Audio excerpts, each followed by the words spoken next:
Explanation of the Surah. Ya ayyuhal muddaththir, qum fa'anzir. O ye enfolded in the shawl, arise and warn people. The words Muddaththir and Muzzammil are synonymous. The latter is from Disar and refers to a shawl which a person uses to cover himself while sleeping. As I have explained in the exegesis of the previous surah, covering oneself with a shawl is a symbol of being pensive and worried. The experiences of divine contact which the Prophet Muhammad ﷺ went through at the beginning of his prophethood were in themselves very onerous.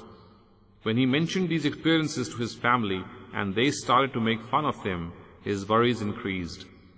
In these circumstances, he would wear his shawl and mostly remain in seclusion the way a worried person behaves. To alleviate his worries, the Almighty lovingly addressed him as Muzzammil and Muddaththir, so that this address could be a source of comfort for him.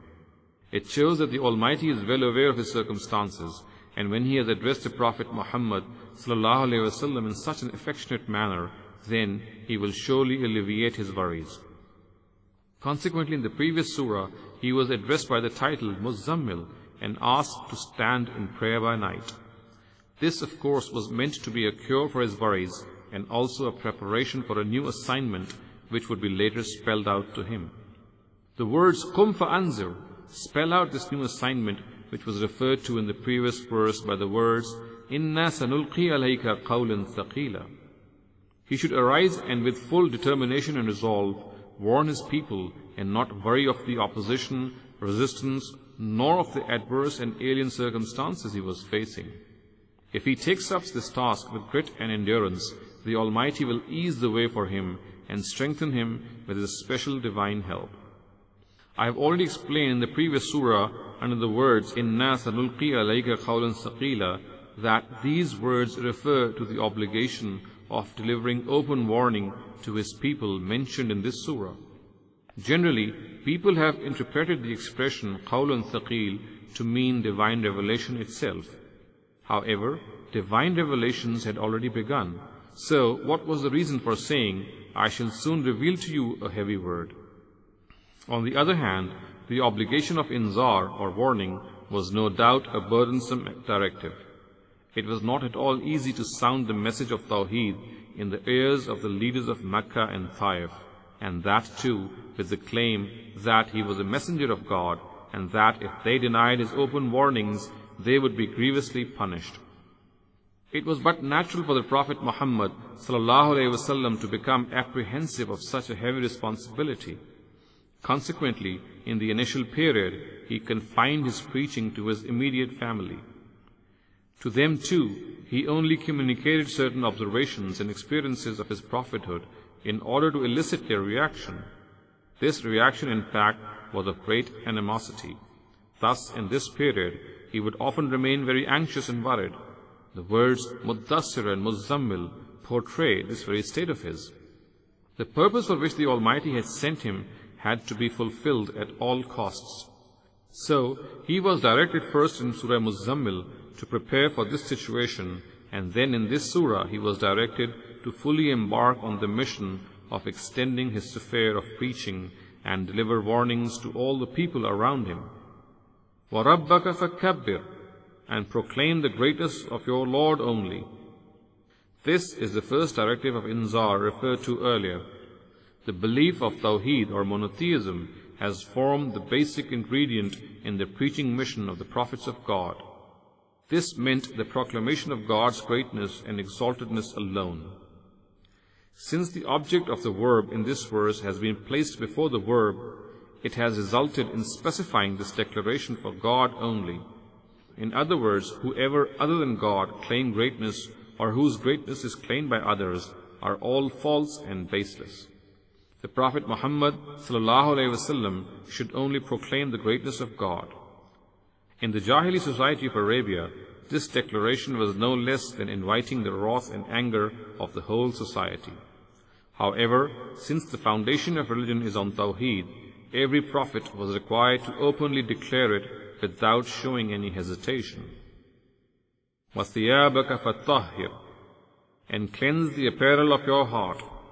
The word thiyab is the plural of thawb and means cloth.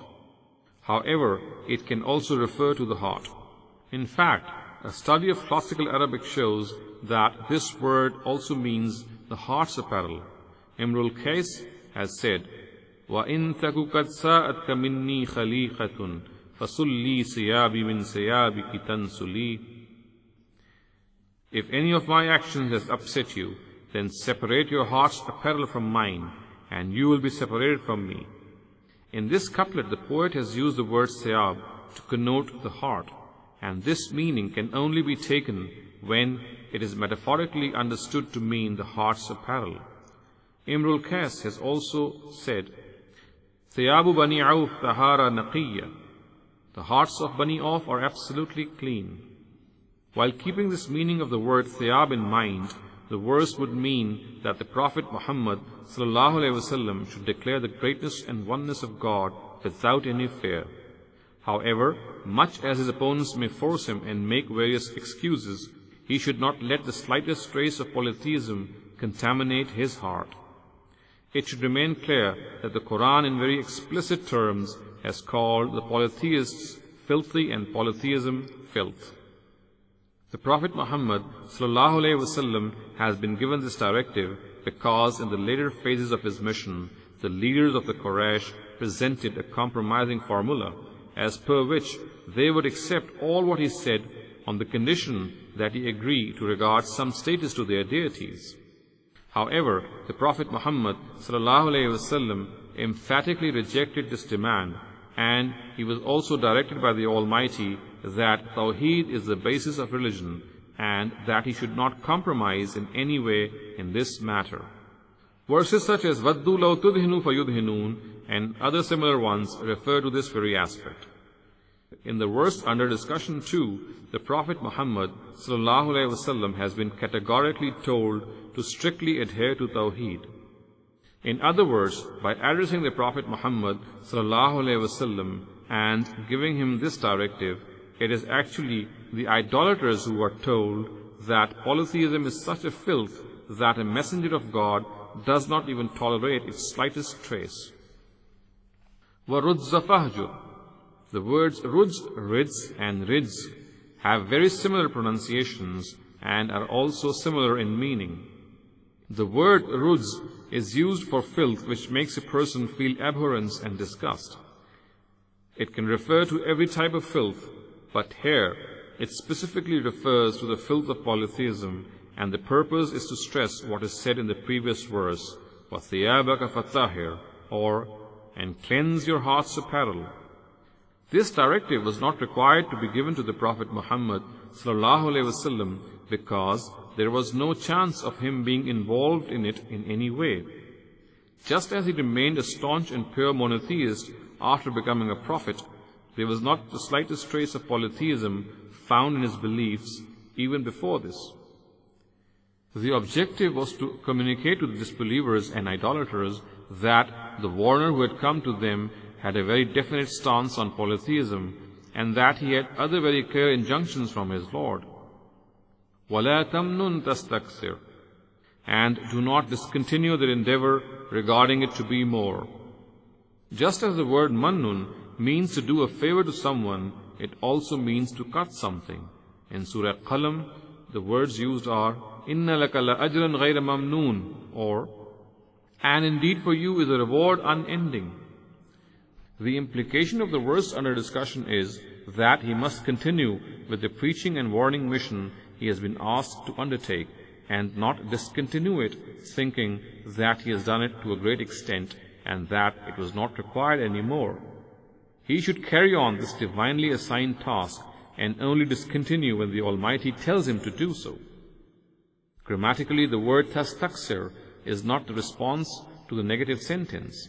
Had it been so, it would have had a jazm.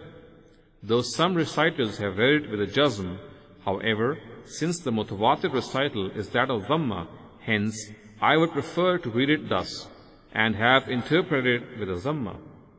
In such a case, the word should either be regarded to be in the capacity of an accusative of state or hal, or an independent sentence. In my opinion, it is the former. The word istikthar generally has two meanings. Firstly, to do something a lot or to want something a lot. And secondly, to regard or reckon something to be a lot. It is used in the first meaning in the following verse. وَلَوْ كُنْتُ أَعْلَمُ الْغَيْبَ لَأَسْتَكْثَرْتُ مِنَ الْخَيْرِ. Or, had I possessed knowledge of what is hidden, I would have availed myself of much that is good. And lexicographers have explained the second meaning thus. The expression istaksara shay means to regard or count something to be a lot. The author of Aqrabul Mawarid has stated the second meaning first. In my opinion, in the verse under discussion, it denotes this very meaning. The verse, as pointed out earlier, would therefore mean that the Prophet Muhammad ﷺ should continue to discharge the responsibility of warning his people without any break, and should never suspend it, thinking that he has done a lot and that it was not required anymore. This directive has been given because the divine law about a messenger's responsibility of warning his people is that if his people remain indifferent to it, then after giving them respite for a certain period of time, the Almighty necessarily destroys them. I have explained this law at many places in this tafsir. As per this law, this time is given to them so that the truth is communicated to them to such an extent that they are left with no legitimate excuse to deny it. And only the Almighty knows how much time should be granted to a people for this purpose. The obligation of the messenger is to continue to communicate the truth and warn them of the grave consequences of denying it until the Almighty asks him to stop and tells him that he has completed his task. Now he should consign their fate to God and migrate from that land. If a messenger decides to migrate on the basis of his own assessment that he has completed his assignment, then there is a strong chance that he might end up wrongly assessing the situation and make the same mistake as the Prophet Jonah ﷺ made. He was rebuked by the Almighty for this decision, and after putting him through a severe trial, he was sent back by the Almighty to his assignment with his people. It was after he resumed this assignment and continued with it that the Almighty blessed all his people with the urge to accept faith. In order to protect the Prophet Muhammad ﷺ from a similar expression of haste, the Almighty in the very first phase bade him to carry out without any break his divinely appointed task of warning his people. He should never decide for himself to discontinue this responsibility thinking that he had done enough. In other words, this decision must not be taken by him. It has to be taken by God. Thus, verses such as فَاصْبِرْ لِحُكْمِ رَبِّكَ وَلَا تَكُنْ كَصَاحِبِ الْحُوتِ, or so with patience wait for the judgment of your Lord and be not like the companion of the fish, instruct the Prophet Muhammad ﷺ to exercise patience. And here in this surah too, the next verse conveys precisely the same message to the Prophet Muhammad ﷺ. Our exegetes have generally interpreted this verse to mean that the Prophet Muhammad ﷺ must not do a favor to someone thinking that he will receive a greater favor in return. Although it is possible to interpret this verse in this way, a question arises on this interpretation vis-a-vis the occasion and context of this verse. In the given context and background, what is the need for such advice for the Prophet Muhammad ﷺ? In my opinion, our exegetes have faltered in ascertaining the correct meaning of both words of this verse. My explanation of the verse has brought forth its true interpretation. There is no need for any further discussion on it.